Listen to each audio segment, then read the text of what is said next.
America consumes, probably 53% of all the illicit drugs in the world. I mean, we are addicts, hands down.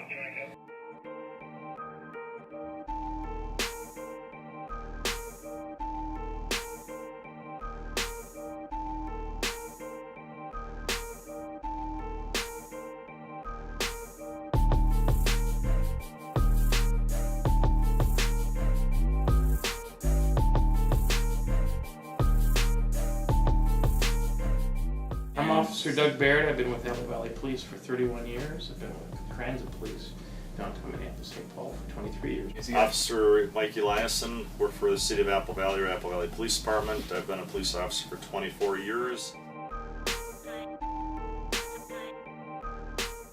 I think the biggest thing is relationships, your family, your friends, that type of thing. Probably the biggest problem is just the social issues inside of the families, and then probably school issues that arise from that also. A student, they're going to get 10 days out, 5 if they do some type of drug evaluation. Pretty much lost the court. They'll work with you, but it's still a big deal. You're going to struggle in school, which means you're not going to do well there. What are your chances of going forward to college and being successful in college or in a trade school? Though many adolescents and teens may believe occasional drug use is relatively safe, the streets can prove otherwise, such as recent instances seen firsthand by these two officers right here in our school and in our community.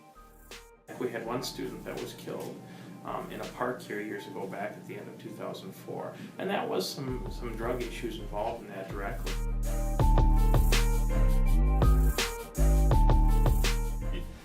Biggest trend over the last several years has been prescription medication. Like say you're selling your ADHD medication, Ritalin or Adderall, that's a felony. I could lock you up that day in jail. The changeover that we've really got to see probably is just the attitudes towards marijuana.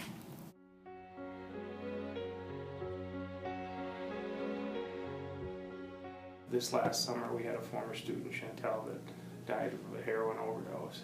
Teenager, when I was working the street, that overdosed on heroin and died. I can't remember how, I can't remember why I'm lying here tonight. We did CPR for quite a while on that person. We were unsuccessful. They've been dead for a while probably. And I can't make it go away. We're just getting high now, but it doesn't change the fact she's never coming back and she's dead. How could this happen to me? I made my mistakes, got nowhere to run. The night goes on as I'm fading away. I'm sick of this life. Maybe as simple as your friend next door might be making meth down in a little lab down in their basement. We had that right off Galaxy, a regular family. They had 2 young children.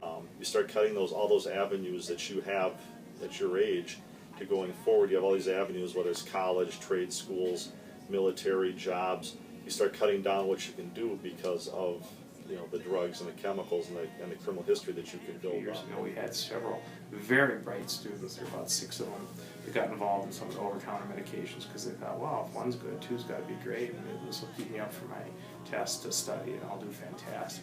They were AP students, they didn't need that, but they felt they wanted that little extra boost, I caught them, I charged them, a couple of them were 18 adults, which is a huge deal, stayed on their record.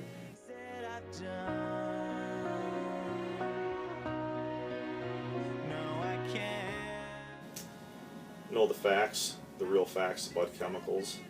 Don't just take it for granted what you hear out there or what somebody tells you. Know the real facts about how a chemical really is going to affect you. Those are some serious issues.